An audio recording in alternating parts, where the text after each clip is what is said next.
present with the exception of David Donley, who is excused, and would Mr. Holleman please lead us in the flag salute? I pledge allegiance to the flag of the United States of America and to the republic for which it stands, one nation, under God, indivisible, with liberty and justice for all.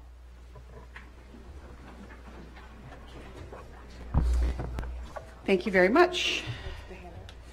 So, in line with our Destination 2020 goal, addressing safety and security, we share the following information. Restrooms are located at the far end of the hall, directly across the atrium. An automated electronic defibrillator, an AED, is located across the hall in a white box, and a first aid kit is mounted on the wall by the second exit. We do not conduct evacuation drills during our meetings, so if an alarm sounds or an alert is announced, this is the real thing. Please begin to take safe action immediately. In the event we have to evacuate this building, 4 exit doors are located on your right and all have a lit exit sign over them. Once you enter the atrium, proceed quickly along the safest route to a door leading out of the building. If you do not have a vehicle here or it's unsafe to enter your vehicle and you need a place to wait for help, we have designated the parking lot next to the gas station as our rally point. If you see something that is dangerous, we encourage you to speak up and clearly alert the room of the danger you see, and we encourage everyone to quickly begin to take safe action. Information will be provided throughout the event as available, so everyone can best decide the safest action to take given the current situation. Our safety topic for January is preventing carbon monoxide poisoning. Carbon monoxide detectors save lives, but less than 1/3 of American homes have one installed. With December and January at the peak of CO poisonings, be sure to follow tips like these from the National Safety Council. Replace the battery for your home's CO detector each spring and fall. Do not heat your home with a gas range or an oven. Never run a car or truck inside an attached garage. Have your chimney checked and cleaned every year, and make sure your fireplace damper is open before lighting a fire and well after the fire is extinguished. For a complete list of tips, please see the nsc.org and search carbon monoxide. Thank you very much. Ms. Plunkett, would you please do our Koyana? Kawana, listen, a Central Yupik word for thank you, is also the name of our site-based award of appreciation. Awards can be given to any employee or volunteer in the recognition of achievement, service, or dedication.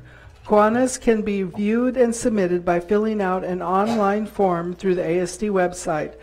Our Kiana will randomly select from the website to be highlighted at bi-monthly board meetings. This month's Kiana goes to Angie Jensen at Lake Hood. Miss Angie goes out of her way daily to make a connection with all of the students at Lake Hood. She goes above and beyond to meet the needs of the students at our school and is a positive role model for the students and staff. She is an awe-inspiring counselor. Lisa Hansen, peer. Thank you very much. And our opening statement by our student board representative, Ms. Spencer. We want to welcome you to our board meeting and thank you for attending and supporting the work of the Anchorage School District and this board. The board thanks students, parents, teachers, staff, school business partners, and the entire community for your investment in our district with your time, your talent, and your tax dollars. As partners, we will respect your time and make this meeting as effective and efficient as possible. If you are unable to be physically present for the entire meeting, you may choose to tune into the Municipality of Anchorage's Channel 9 or YouTube to watch the live stream. Recordings of meetings are also available through the agenda and board docs and are closed captioned in compliance with Section 508 of the Rehabilitation Act. The primary purpose of the regular business meeting of the Anchorage School Board is to recognize excellence, receive reports, approve policies and contracts, as well as decide on the rules and processes followed by the board to facilitate orderly decision-making. The role is to govern, not to solve management issues. My name is Kaylee Spencer, and I'm the student representative to the board. I was elected to serve through the ASD Student Advisory Board. Although my votes are only advisory, I offer student voice to this body. Thank you very much. I'll now entertain a motion for approval of the agenda. I move to approve the agenda, consent agenda, ASD memo. No, not the that consent, one. just the agenda. Do I have a second? Second. Is there any dissent? The agenda is approved as written. We now move to public testimony on non-agenda and non-action items. The board welcomes comments on these items, both action and non-action, as well as in general. We value public comment as it both ensures that we remain aware of public thoughts, ideas, and concerns, and it informs our decision-making process. We have a table front and center with 2 seats and microphones available for testimony when I call your name. You have 3 minutes to testify, and you may begin speaking when the timer appears on the screen to your left and begins the countdown. When you have 30 seconds left, the number will turn yellow. When the timer reaches 0, please finish your sentence. Additionally, it's not our practice that board members answer questions or engage in discussion with members of the public. This is your time to speak and our time to listen. The board will consider all information shared by the public, and when deemed necessary, issues raised in testimony will be referred to the administration for follow-up. So, first person I have on the non-action items testimony, I'm going to call 2 people up so you can each take a seat and be ready to go when I call your name, the second person. So, will Myrna Everhart and Marnie Hartle please come up? And Myrna, you are first on the docket. Where did you say I'd see the time? Right here. She's setting them up. My glasses will work. Hello. Am I second. okay to start? Okay. Okay. Hello. My name is Myrna Everhart, and I'm the primary resource specialist at Creekside Park. And I'm here tonight to talk about how the staffing cuts over the years have left elementary schools at a huge disadvantage, reducing the quality of education. With each staffing cut, the remaining educators are forced to pick up more work. The workload didn't reduce because the staff were cut. At Creekside Park, a number of years ago, 3 resource positions were cut down to 2. Compare this to where I worked in Texas. An elementary school roughly the size of Creekside would have 5 or 6 resource teachers.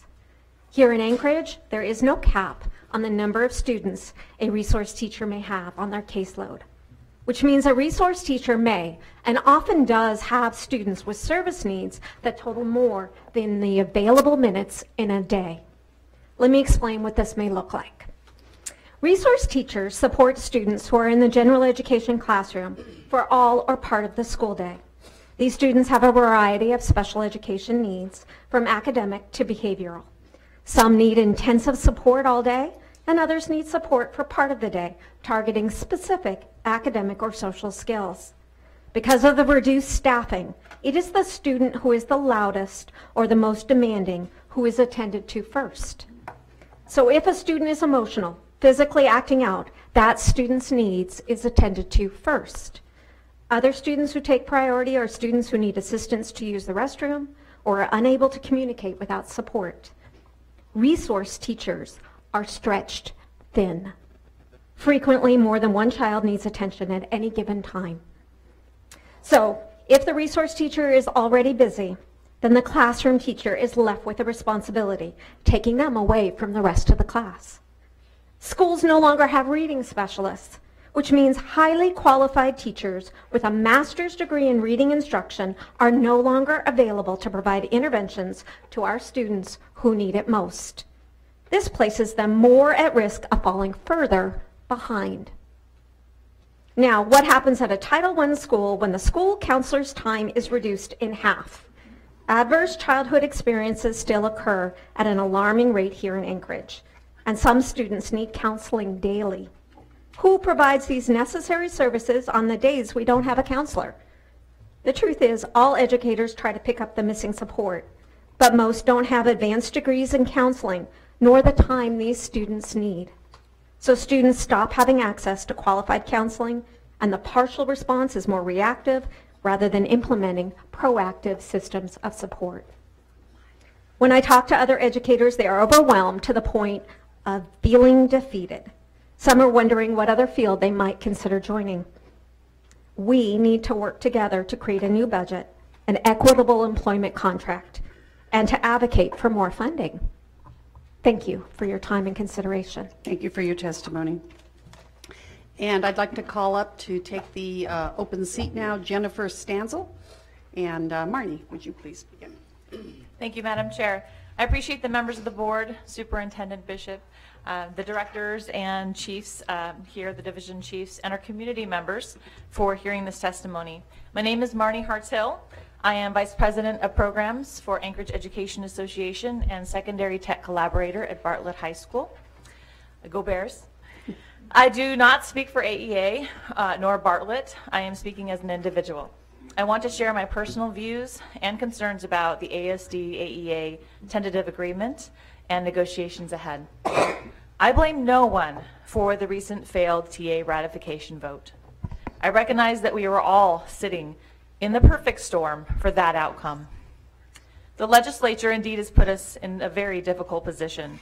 I want to stress with our community members that our educators recognize the tight budget, and some voted yes to ratify, as I did, because we understand the fiscal situation and we know that the contract language discovered and amended through months of interest-based bargaining were profound and thoughtful revisions. I appreciate and strongly support our bargaining team. However, it is possible that many members were overburdened by massive curveballs, Q upgrades, MTSS scheduling, capturing kids' hearts mandates, the loss of the middle school model, and increased standardized testing. Our Tier 1 members also have an essential freeze in their pay, with enough experience in the district to be capped out in their step and lane potential, not seeing any change to match the rising cost of living. Their homes are losing value, the economy is tanking, and many are considering retiring, selling, and getting out before it all gets worse. Scattered, demoralized, and dismayed by leadership, with administrative wage increases stuck in their minds, it's no wonder an educator felt in his gut the impulse to vote no. Meanwhile, Tier 3 educators like myself have no defined benefit for retirement and must subsidize thus with a separate 403B, pulling more out of our monthly net pay. Educators live hand to mouth on a less than professional wage. Powerless, we witness the churning in and churning out of quality educators moving back to Oregon, back to Washington, back anywhere far better than what Alaska has become. Together, AEA and ASD must find compromise and consider the best picture for all our students. My concern is that our community will get the perception that educators are greedy or ungrateful, with majority voting no on the tentative agreement. That is not the case. Many had reasons to do with the workplace conditions negatively affecting students. Their no vote had nothing to do with wages. Give educators control of their planning time, provide elementary passing time, stop adding more and more to our plates. My hope is that we can soon come to a fair agreement that respects and values educators. I will join the ASD school board and to lobby the legislature and call for a real revenue plan. Election day is coming soon. I pledge to fight the good fight to elect people who support the full forward funding of public education. Thank you. Thank you for your testimony. I'd like to call up Lisa, I think this says Sparrow? Yes, okay. Jennifer. Timer begins. Hello, I'm happy to be here and excited to share about my daily life as a special education or SPED teacher and to ask for specific items related to the teacher's contract. But first, I'd like to acknowledge the pride and respect I have for the students of room 138A. This is my 5th year as a SPED teacher and my 2nd in a structured learning classroom. Structured learning refers to a highly organized approach to a student's day. It's not a one-size-fits-all program. I serve students with disabilities including autism, fetal alcohol syndrome, and emotional disturbances. Like just any other teaching position, mine comes with a unique slew of responsibilities of which you may not be aware. Please consider the following daily challenges when you next review the teacher's contract. On a daily basis, I find myself providing care for 5 or more intensive needs or IN students simultaneously, in addition to non-IN designated students. IN students are funded at a ratio of 1 to 13 due to the high levels of supervision needed for academic growth and daily safety. There are no restrictions to the number of IN students a certified teacher is required to support. However, a teacher's aide or TA cannot be contractually obligated to supervise more than 3 IN students simultaneously. So now imagine you're one of only 3 staff members supervising 5 IN students as they each move to and from different classrooms during the same passing period. One of those staff members is you, and this passing period is your only opportunity to go to the bathroom, respond to a crisis, call the nurse, etc. My students' schedules require collaboration with almost every teacher in the school. Each looks to me for expertise in addressing difficult behaviors or providing the best instruction for any student on my caseload. I also spend 10 to 15 hours each week supporting TAs and substitute TAs who particularly rely on my expertise. The instructions I give staff are crucial to the implementation of the Individualized Education Plan, or IEP. The IEP is the framework for each student's day-to-day instruction. It can be up to 40 pages in length and is a legally binding document created by yours truly. After the IEP team meeting, the IEP must be finalized within 3 days, a deadline that's kept me at school beyond 6 p.m. on numerous occasions, and of all the meetings I attend, at least 1 to 3 per week are outside of contract hours. I am not being compensated for these efforts, but they are necessary for student growth and legal compliance. So imagine me in my classroom working towards a paperwork deadline as the clock reminds me I've been thinking hard for 11 consecutive hours. In that moment, I'll do better work knowing that the administration understands and recognizes the extra time and effort I'm exerting. In this way, additional compensation, specific contract language, and improved benefits will have a direct and positive impact on teacher retention and learning outcomes for all students. Action must be taken to retain quality teachers and reduce turnover. The board can show value and respect for educators by including the following measures in the teacher's contract. Limit number of intensive needs students to be supervised by certified teachers, designated prep time for special education paperwork, compensation for after-school special education meetings, stipends for additional responsibilities, and improved retirement benefits and financial incentives for Tier 3 staff. Thank you for supporting the critical work that teachers do to enable student growth. Thank you very much for your testimony. Next we have Lisa. Hi, I'm here to comment on how the Reach for Reading program is working. The district implemented Reach for Reading in K2 this year. Teachers were given no training and minimal support for Reach for Reading. We were told there would be 3 benchmarks using Reach for Reading assessments during the year. The beginning of the year benchmark was discontinued by the district. We were not told why, but we were glad because it was far too difficult for the majority of students. Despite discontinuing the fall benchmark, teachers were told that in January, children would take the winter benchmark on computers. The superintendent seconded this when she came and visited our school earlier this year. The winter benchmark window was scheduled for January 8th through 18th. When I asked our reading coach what was going on with the benchmark, she told me it had been canceled. She said the spring benchmark may be canceled also. None of this has been communicated to teachers. The district spent a lot of money to implement this program without providing training or adequate support. Now it has also added poor communication with teachers about the program. Thank you very much for your testimony. And that's all what who I have signed up. Is there anyone else wishing to speak? Yes, please come up and please state and spell your name for the record. I'm sorry, I didn't write anything down. My name is Karen Bronga, B-R-O-N-G-A, and I am a elementary health teacher who teaches at Scenic Park and Cassoon Elementary School. And these teachers have done a wonderful job explaining some of the struggles that we're going through.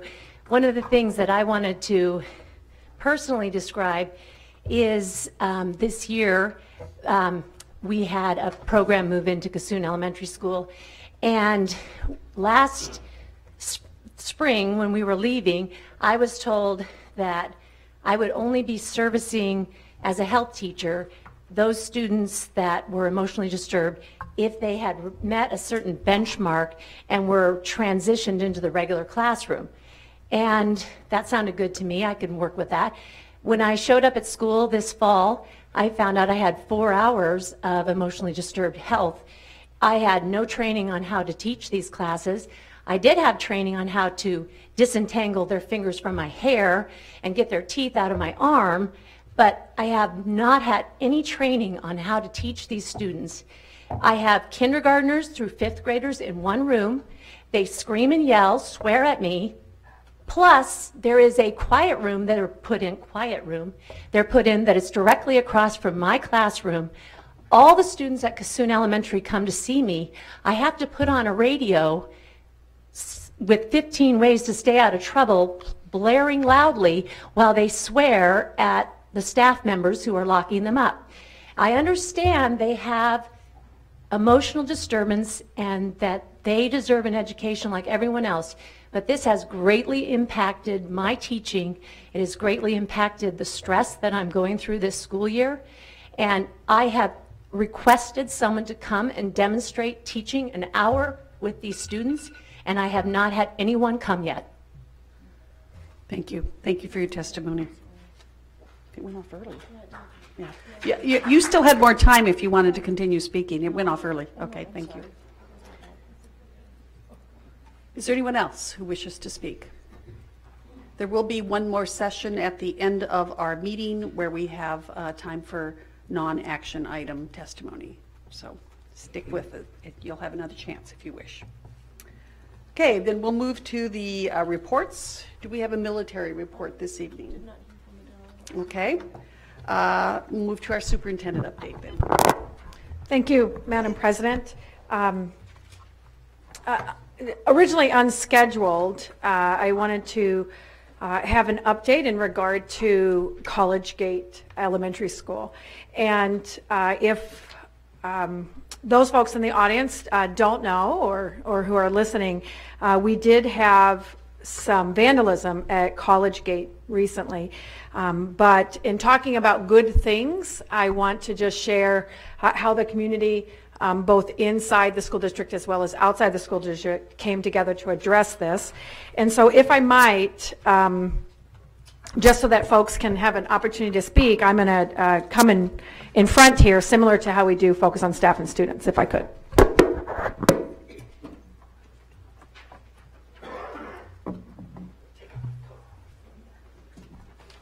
It's kind of chilly back here, so I had a coat on, so sorry.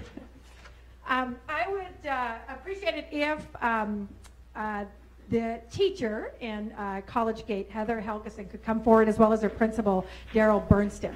Let's give them a hand.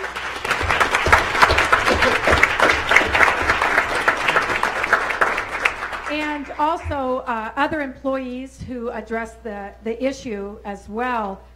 If our custodians could come forward, Juanito Guintu, a supervisor, as well as Robert Tejada, Jerry Tejada, Edwin Guantero, Colin Hawkins, and Wilfredo Puega.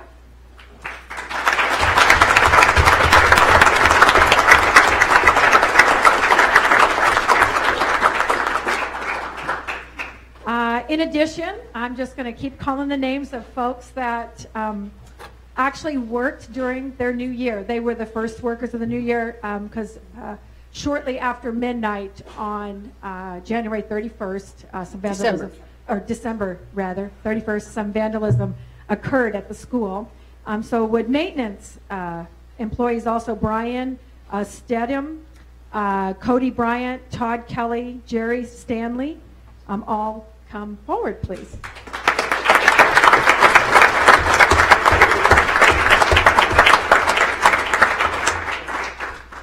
And we're just going to tell the story a little bit. I'm going to ask Tom Roth to share the information and just the work of the people involved that really do such good things for other people in our community and make what happens every day occur in a school. And it is the educators in the room, and it is our maintenance and custodian and TAs and all folks that really make the work of ASD come to life every day. And so with that, I just want to share the exceptional work of the people before you. Thank you. Thank you, Dr. Bishop. And I'm actually honored to have this opportunity to say just a couple of words.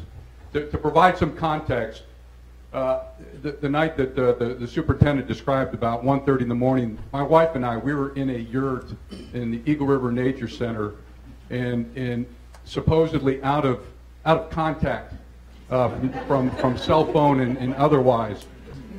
But I did get a message that came through on my voicemail from Lieutenant Fujimoto to inform me that there was a fire at College Gate Elementary School.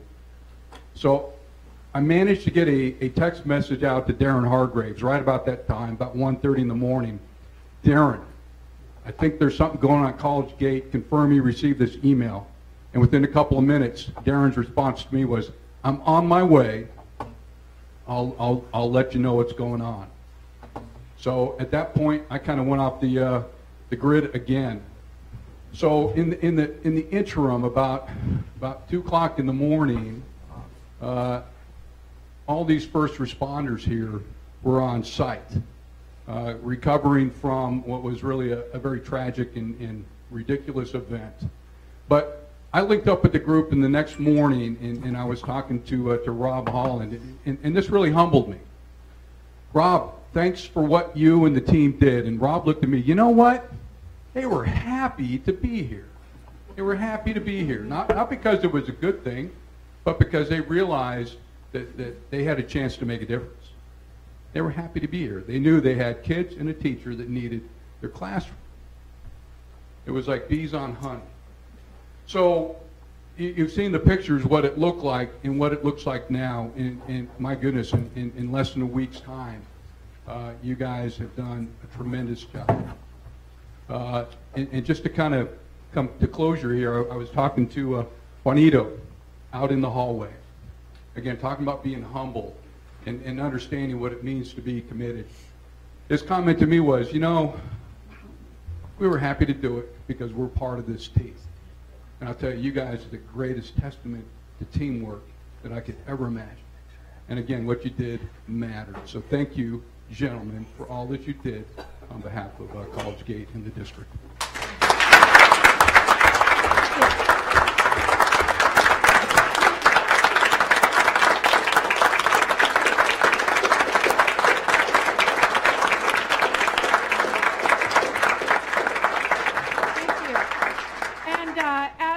Employees up here, I would like the principal, Daryl, to also share some additional information.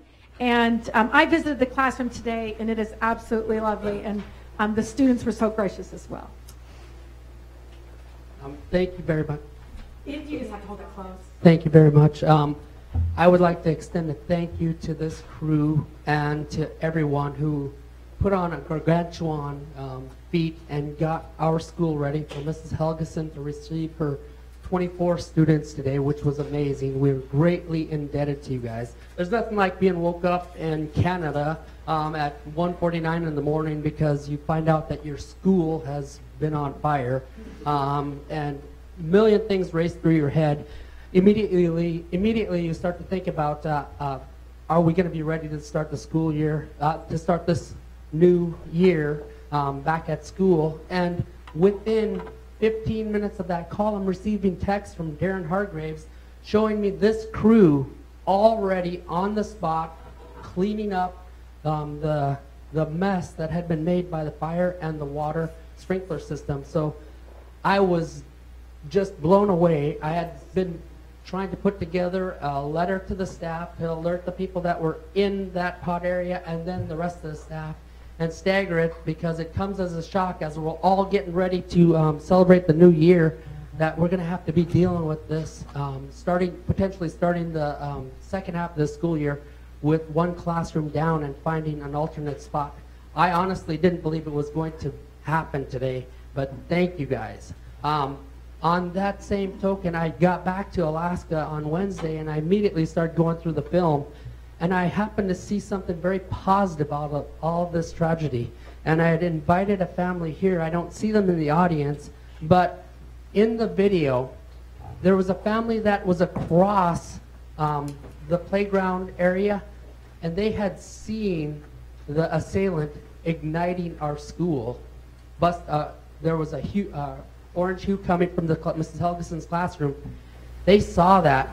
They must have started yelling.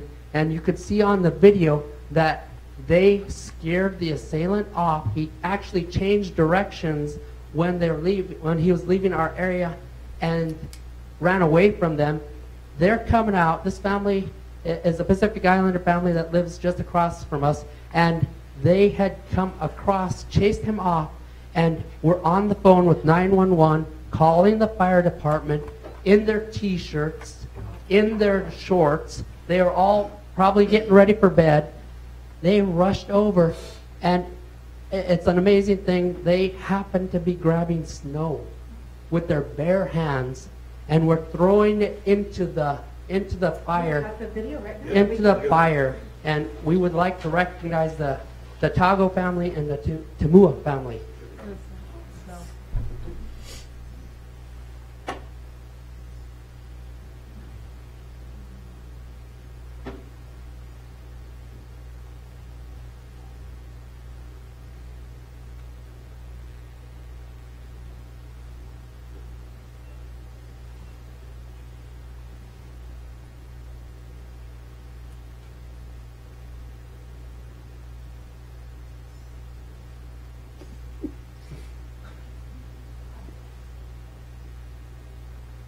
That is an East High student there carrying snow.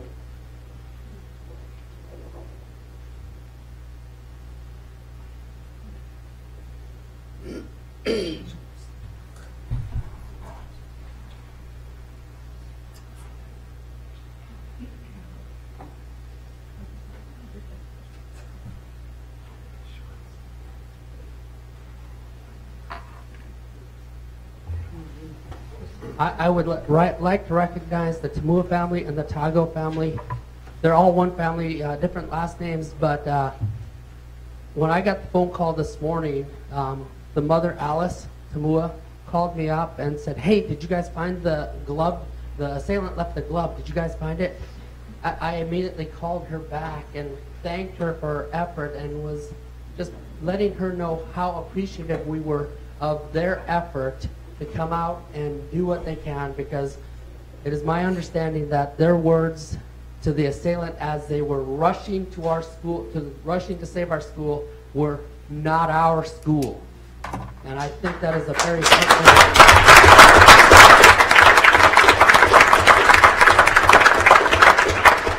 we are going to recognize them here, and I believe the city may recognize them for being good Samaritans next week at the assembly meeting.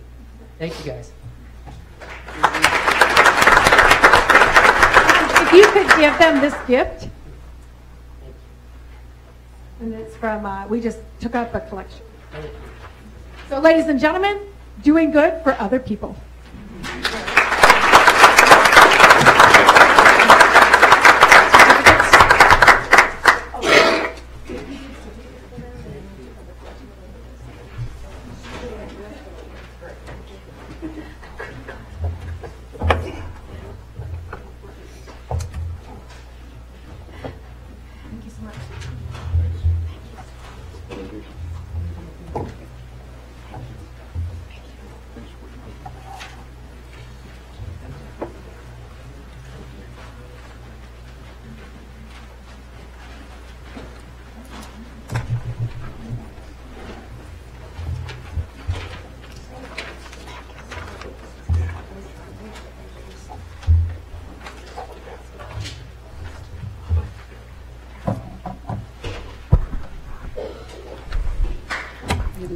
Yes.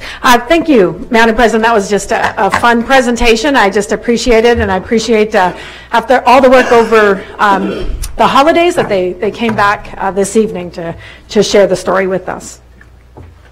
Additionally, a board member requested information to be shared at our meeting in regard to the contracts and negotiations update in regard to the settled agreements, the collective bargaining agreements. This information was requested by the Assembly, and so it was shared with the Assembly, and a board member suggested it be shared with the entire board since it did go to our other body. The APA was the first one. ACE was the last one for which the board voted. They were 3 years. In addition, primarily there wasn't any COLA increase, if you will, for cost of living. However, the one-time payments was in regard to having a reserve to put an impact on the health benefits, as well as one-time payments for previously it was considered a bonus, if you will, but it is strictly a one-time payment for each year. The idea in regard to that really is with the uncertain times and about salary increases. When we include those raises, it's difficult that are automatic. Year after year, it's I mean, just with the costs, it increases, which means then generally we have to decrease FTE. So the one-time payments come directly from one-time money and savings that the board knows it can afford. So these were the updates. If you have any questions, we can certainly, Mr. Todd Hess is available to answer specific questions. But again, this was a request of assembly member for which the board did share the information. So it was asked to be presented this evening as well. Any board members have questions? Hearing none. Okay. Additionally, the next item that was requested was the Big Five comparison of administrative cost. That's really the elephant in the room. It's been mentioned many times, and I get it. There was some changes in administrative costs at the district. They were, however, that created a smaller footprint, a reduction of administrative staff, as well as a reduction in the overall salaries, total salaries for administration, and we'll share that information. If you take a look at the large school districts, Anchorage is the smallest with the administrative footprint, and these are all audited numbers as of FY16. FY17 numbers have not all been audited as we speak, so we can't put those in because we couldn't collect them. So these numbers any numbers that you see this evening can be reproduced and found. So we wanted to be transparent. And as you can see, I mean, it makes sense. We're the largest school district. We have economy of scale. So this just makes sense in that we are able to create efficiencies with being a large school district in administration. The next item, which has been presented before at a board meeting, however, I wasn't present at that meeting, was additional. Again, the idea that really specifically, Dr. Bishop came in and she just raised administrative salaries and didn't care about anything else. And, there is really a demonstration, a story behind this in regard to, I was finishing up on a action that took place in 2013, and it was just updating the salaries, and it would be nice if all salaries and all groups could be adjusted. It really is a different issue when you're working with non-contracted employees that are 30 days out. Same as myself with contracts. They're not collective bargained, and we have fewer people. So we made reductions in FTE as well as reductions in the overall amount going towards administration. So this is salary and step increase, not simply salary increases, what we would call COLA. Over the last 10 years, and you can see the years that had adjustments in any category, in any collective bargaining group, and of course these are all published as well. This is a cumulative summary which is over time of 10 years, and it actually is compounded because a salary in 1 year compounds over and over as an increase. And as you can see, over the last 10 years, approximately we did have about CPIU. The CPIU index was about 2% a year. It averaged out to about 20%. So over 10 years, it was about 2% a year. Some years it was upwards of 5%, and other years it was lower, of course, to get that number. Again, those are the compounded salary increases over 10 years.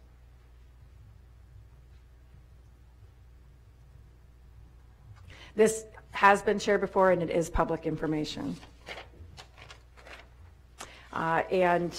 Just in summary, the board was presented last year with the McMillan study that occurred in 2013 that did share about salaries, and specifically one salary that has been questioned over continuously is a 30% increase in an employee That actually did occur, but there was also some information behind it. That employee is Jim Anderson, and he is a 12-month employee. However, his predecessor only worked 8 months.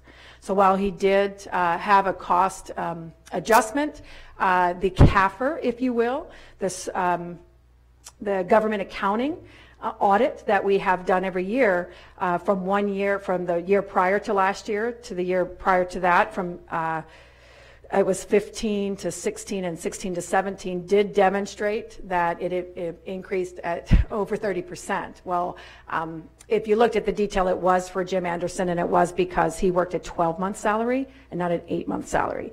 And CAFRs don't determine time, they just share money. And so that was the issue with the 30%. However, other salaries were adjusted. I do want to share the data, and I'll read the report. Mindful of the district's challenge and the fiscal situation, there was not an increase in costs taking into account the action of exempt employee compensation. In fact, in our district, 10 positions were eliminated and 3 others were reclassified. Created were 3 new positions, 2 of which were grant funded, and the net effect was $83,000 less spent in overall salary costs for district administration at the district office. Some of those receiving the salary increases have taken on added job responsibilities with either 4, 5, 10, or 14 days added to their work schedule. So much of the raises was due to additional work and days. 9 employees had salary decreases coupled with a decrease in work days of up to 5 days.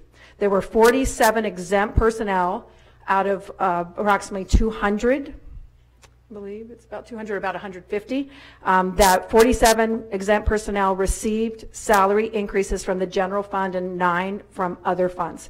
Not all administration was adjusted because some of the salaries were in line with the market and with the expected from the McMillan study. I shared the one that was articulated in the Comprehensive Annual Financial Report, which is the CAFR, in regard to our Chief Financial Officer.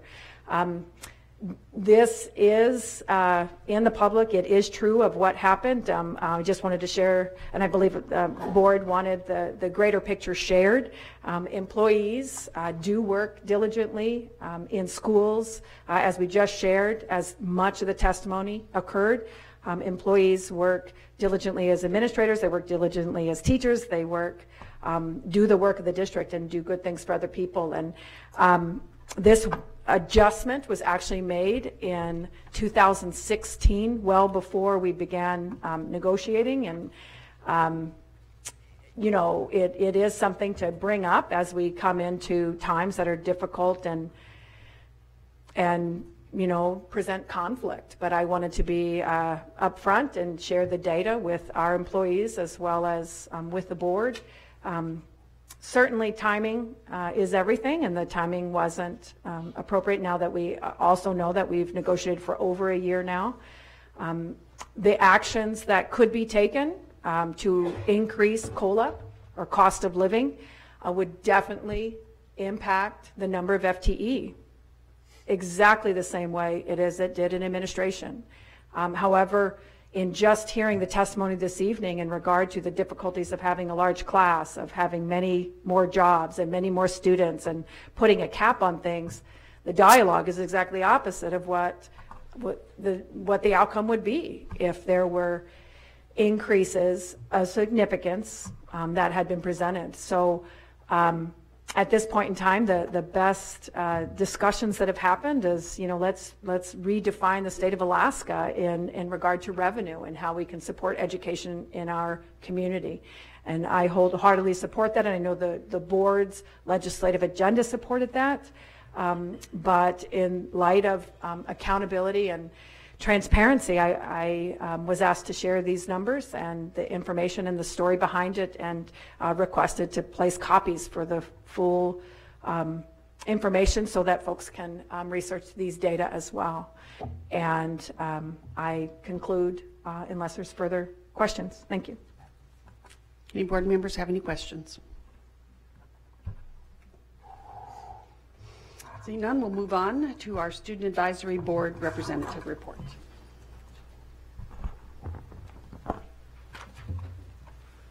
Okay, so the last meeting we had was December 17th. It was a morning meeting and it was professional dress wear.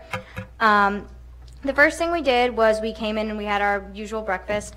And then we had Butch and Cindy Moore come in and talk about Brees Law Awareness Campaign, which is tied to the Safe Children's Act.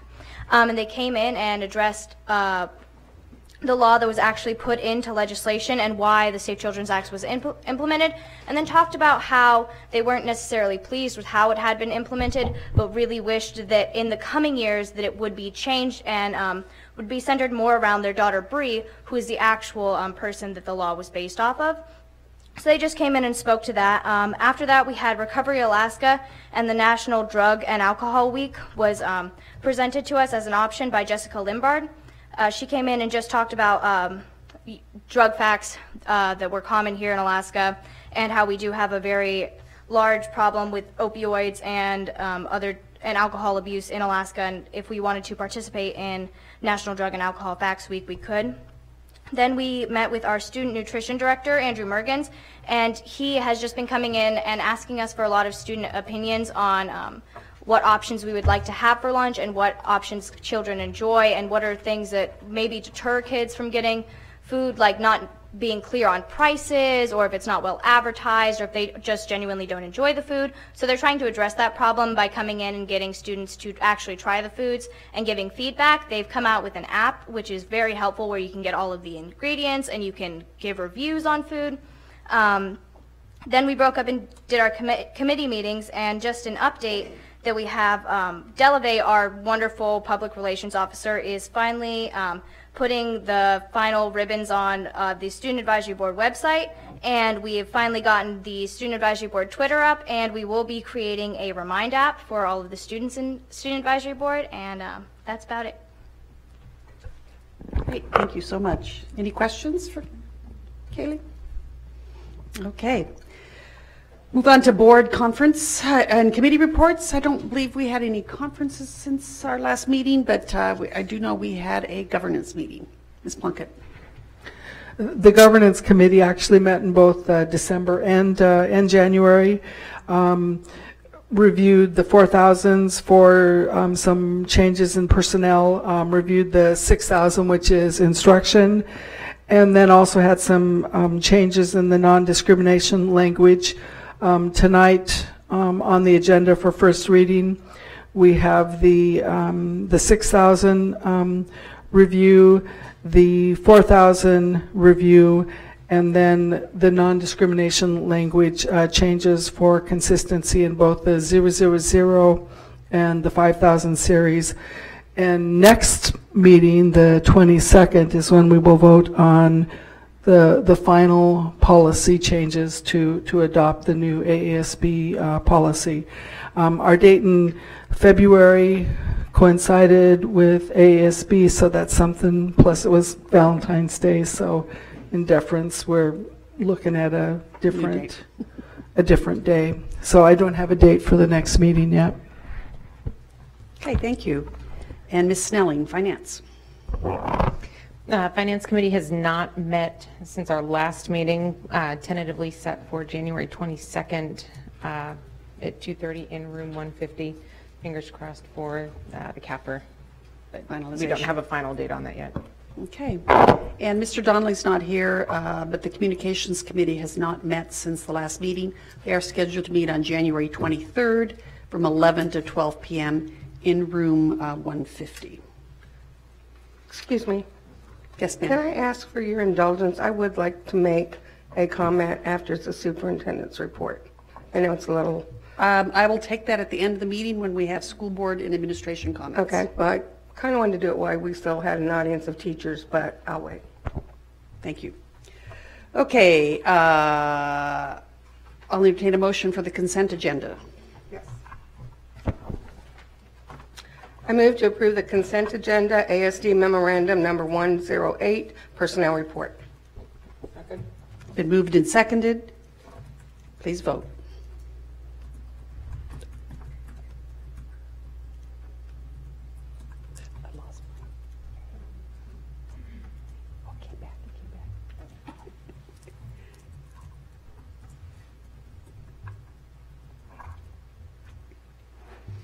And the consent agenda motion carries 6 yeas, 0 nay, 1 not present at vote.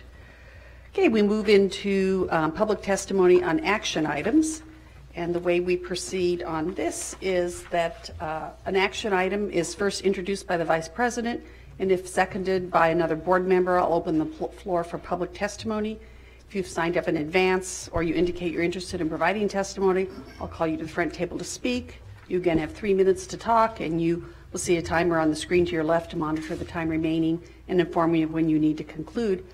After all testimony closes, I'll open the floor for board discussion, followed by the student board representative vote before calling for the official vote. And of course, the voting results will be displayed on the screen. Ms. Vice President. I move to approve ASD Memorandum Number 107 to adopt the attached resolution in support of Dr. Martin Luther King Jr. Day, recognized this year on January 15th, 2018. Second. Been moved and seconded. I'm opening for any public testimony.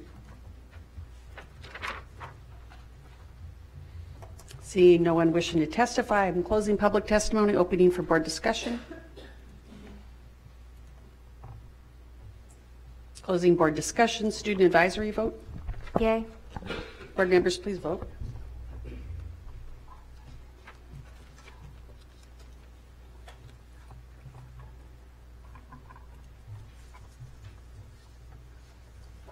And the motion carries 6 yeas, 0 nay, 1 not present at vote. I move to approve ASD Memorandum Number 099 to authorize the superintendent to accept reimbursement of funds from Alaska Child and Family in an amount not to exceed $98,000 to offer a new day treatment program for students in grades 2 through 5 on the autism spectrum. I'll second, but I think that's 90,000. Oh, no, what did I say? 98. Sorry. Been moved and seconded, opening for public testimony.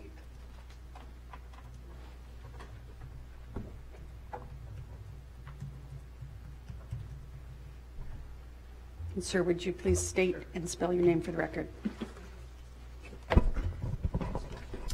So my name is Dennis McCarville. I'm the president and CEO of AK Child and Family. The spelling of my name is Dennis with one N, D-E-N-I-S, and McCarville, M-C-C-A-R-V-I-L-L-E.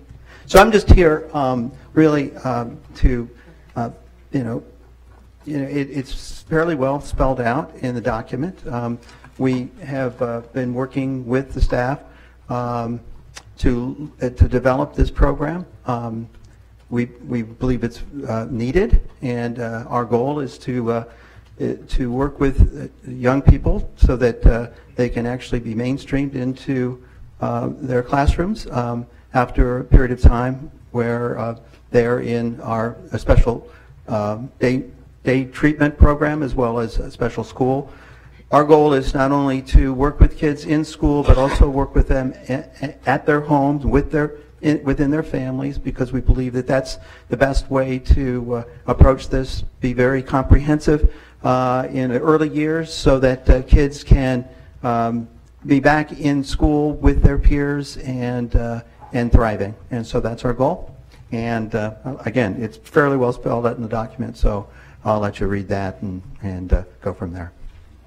Thank you very much for your testimony. Is there anyone else wishing to testify? Closing public testimony, opening for board discussion. Ms. Marsett. This is a new program, I'm understanding, and very, very curious about this program because this kind of opens a new thought or way of providing services to our students that we can use in the future. And the fact that they don't use restraint and seclusion, I think, is very interesting. And I would like to hear more about this program as we proceed with it.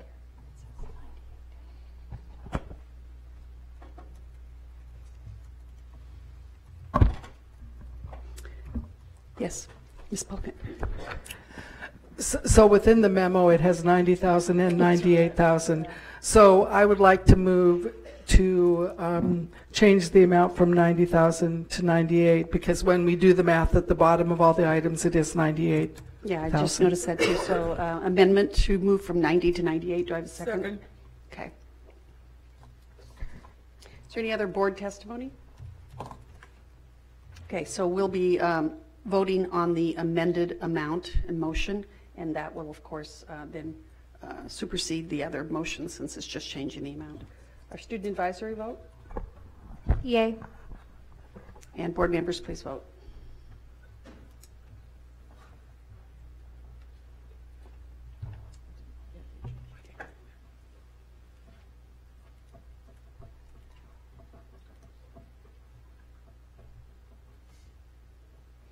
And the motion carries 6 yea, 0 nay, 1 not present at vote. All right. I move to approve ASD Memorandum Number 098 to authorize the superintendent to accept a continuation grant award from the Alaska Department of Education and Early Development deed in the amount of $546,096 for the 4th year of a 5-year project. Second. Been moved and seconded, opening for public testimony. Closing public testimony. Board discussion is now open. I, in fact, have a question for the administration. The Crossroads program that has been co-located in the King Career Center, how is this school nurse position being utilized? Is this the existing school nurse at King Career Center, or is this an additional position solely for this program? An additional. Actually, okay, we have 2 folks who can't come up and chat with us.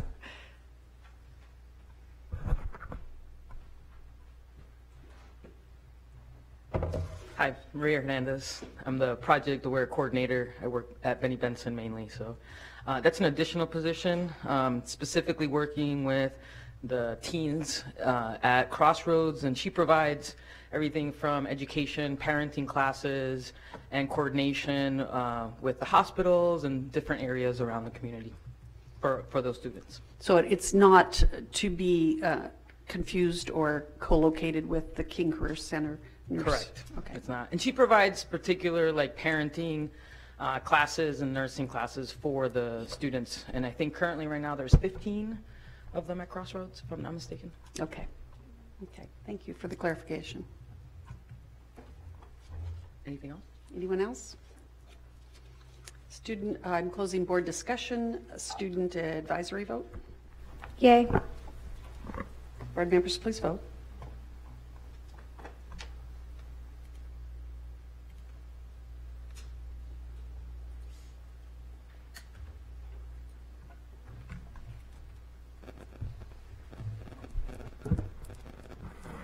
Dr. Bishop. Madam President, I'd just like to give an update if anybody is a football fan. There's a minute left in the national championship with tied score. It was just updated, so. I love that Twitter feed. Okay, and this motion passes 6 yea, 0 nay, and 1 not present at vote. I move to approve ASD Memorandum Number 106 to accept the Alaska Elementary and Secondary Education Act, ESSA's a Consolidated Federal Programs Grant for FY 2017 to 2018 as approved by the State Department of Education and Early Development deed. This federal consolidated award includes titles 1, 2, 3, and 4 in the amount of $23,284,482. Second. Been moved and seconded, opening for public testimony. Closing public testimony, board discussion is open. Closing board discussion. Student advisory vote. Yay. Board members, please vote.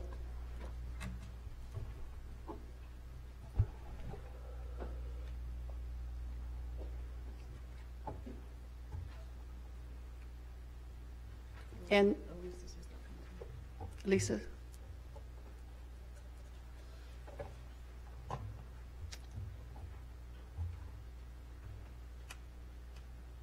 The motion carries 6 yea, 0 nay, 1 not present at vote. I move to approve ASD Memorandum Number 096 to authorize the superintendent to award a contract for Chugach High School HVAC upgrades, Area B, to Roger Hickle Contracting Incorporation for a total award amount of $1,031,531. The total contract award includes the base bid amount of $912,000, alternative number 2 in the amount of $27,900, and a total Siemens allowance of $91,631. Second. Been moved and seconded. Opening for public testimony. Closing public testimony. Board discussion is open. Board discussion is closed. Student advisory vote. Yay. Please vote.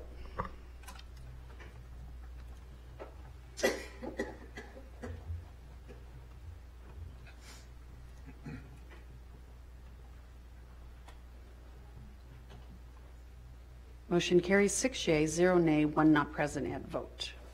I move to approve ASD Memorandum Number 101 to authorize the superintendent to utilize best value project delivery method for the student nutritional refrigeration replacement project. Second. Been moved and seconded. Public testimony is open. Closing public testimony. Board discussion is open. Closing board discussion. Student advisory vote. Yay. Board members, please vote.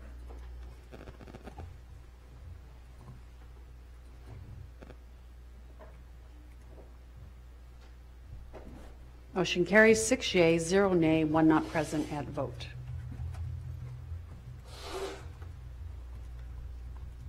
I move to approve ASD Memorandum Number 102 to name the Bartlett High School cafeteria in honor of Tanya Taylor Winchester. Second.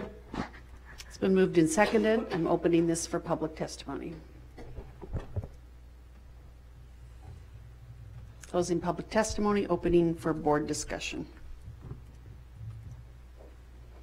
I do have a question for the administration. This will, there will be a plaque that's attached to this facility when the remodel is complete. Is that accurate? Madam President, that is accurate, yes. And what is our, what is the anticipated completion date at this point? I would have to turn that over to the president. Right now, we're anticipating substantial completion sometime in mid-March of this year, and then there'll be some exterior work that will continue. But so, is the goal of the administration that we will have some type of official opening? Ribbon cutting dedication with the plaque. Okay. And right now, if I might very briefly, capital planning construction is in contact with the principal directly, so we're really kind of going off of what Principal Prince's desires are. Okay, thank you. Just wanted to clarify that point. Any other board discussion? Closing board discussion, student advisory vote. Yay. Board members, please vote.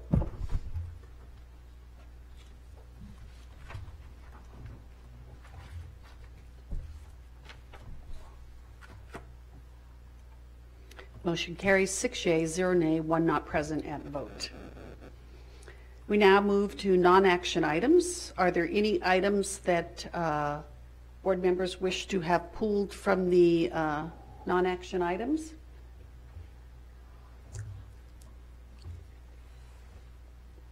I see we have Mr. Pandolfino in the audience. Were you wishing to speak to the non-action item at all? I'll pull it from the agenda in that opportunity. Okay. Okay, seeing none, then we move past non-action items and move to future business, future items. Is there any item that a board member would like to be considered in our planning meetings for putting on the agenda?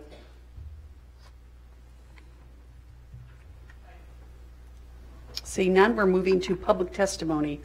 One more opportunity for the public to give testimony on non-agenda or non-action items. I see someone approaching the table, and I see 2 members. Again, for the record, just state your name. You don't need to spell it. Good evening. I'm Tom Claymeyer, the AEA president. And I testified once before when some of the other data was shared on salaries previously.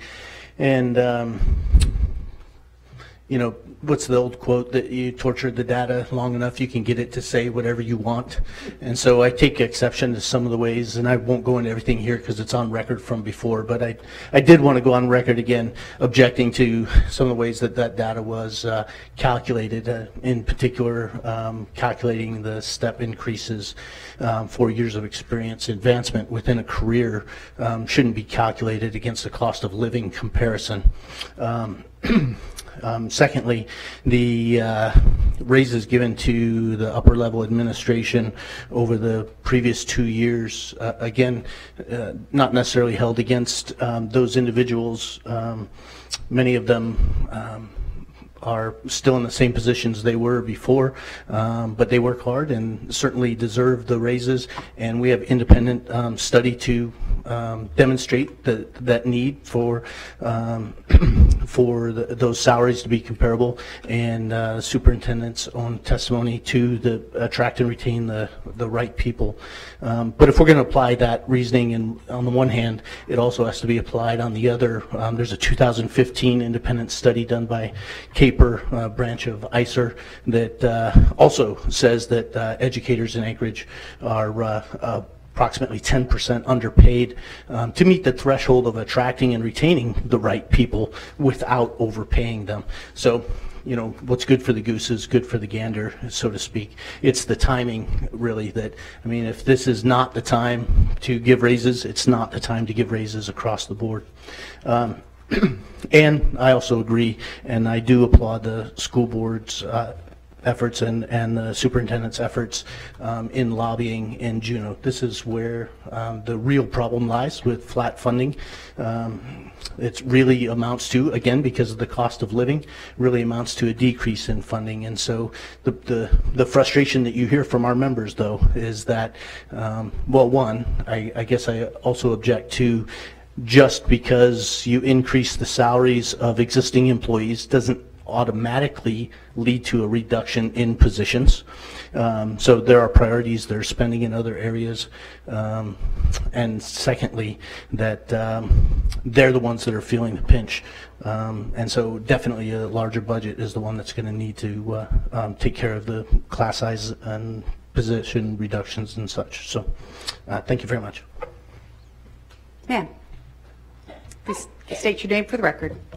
Susan Knitter. I work at Service High School. I should have spoken earlier, I wanted to just convey to our school board that on December 17th, the AEA group put together a solstice tree for the solstice tree tour that I hope all of you were able to attend it, or if you heard about it.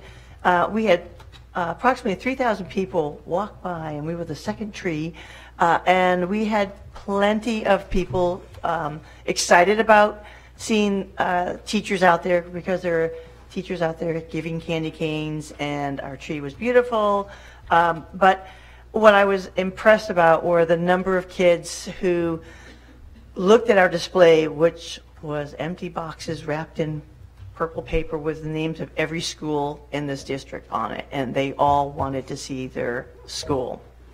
It took us by surprise. Also, a semi-retired teacher, Judy Campbell, who you might know from the gifted program, knows about 3,000 people in the school district who walk through the park, and we have great ambassadors of supporting our schools, and we have kids and parents who really like our schools, and I wanted to end on a positive note.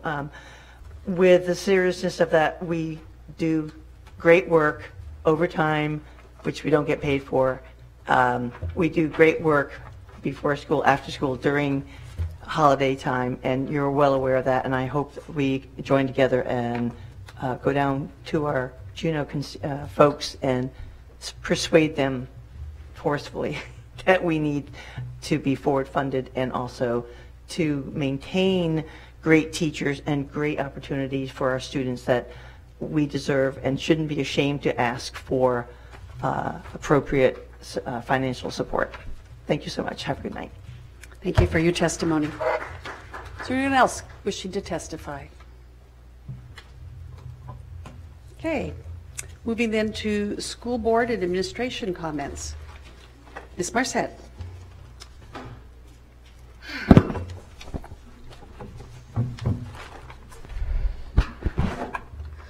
You know, it's very hard in these times right now with everything that's going on. But I just wanted to say that I don't think anybody respects our teachers more or values them more than this board. And I think we show that every day in the way we advocate for our teachers. I know I've personally gone out to schools and have tried to listen to our teachers and hear what they're saying and what their needs are and how they need to be met.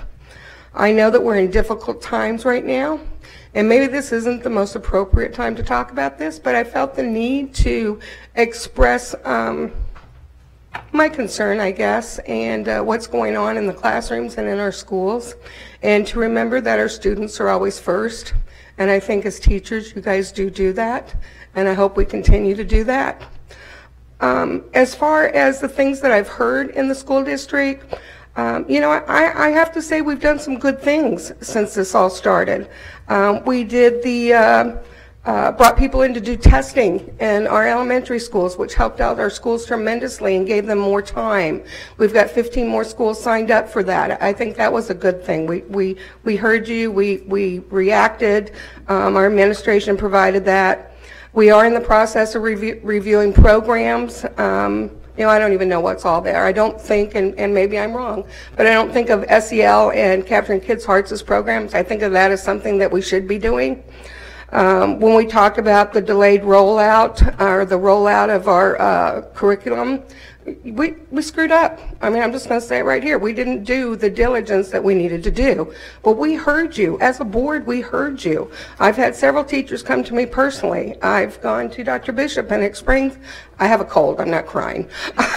And I've expressed those concerns. And she heard us. And so, you know, there's always going to be something that's not going to be perfect. And I'm not saying that we can make everything great.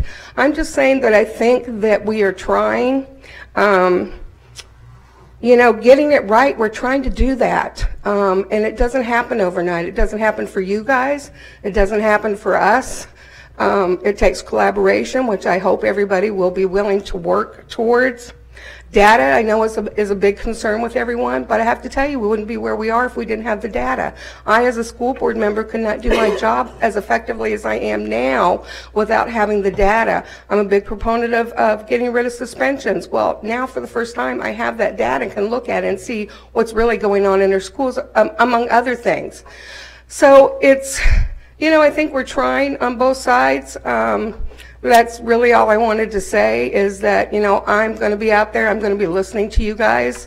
I'm a big proponent on giving our teachers a voice. I advocate for that all the time. I think our school board does too.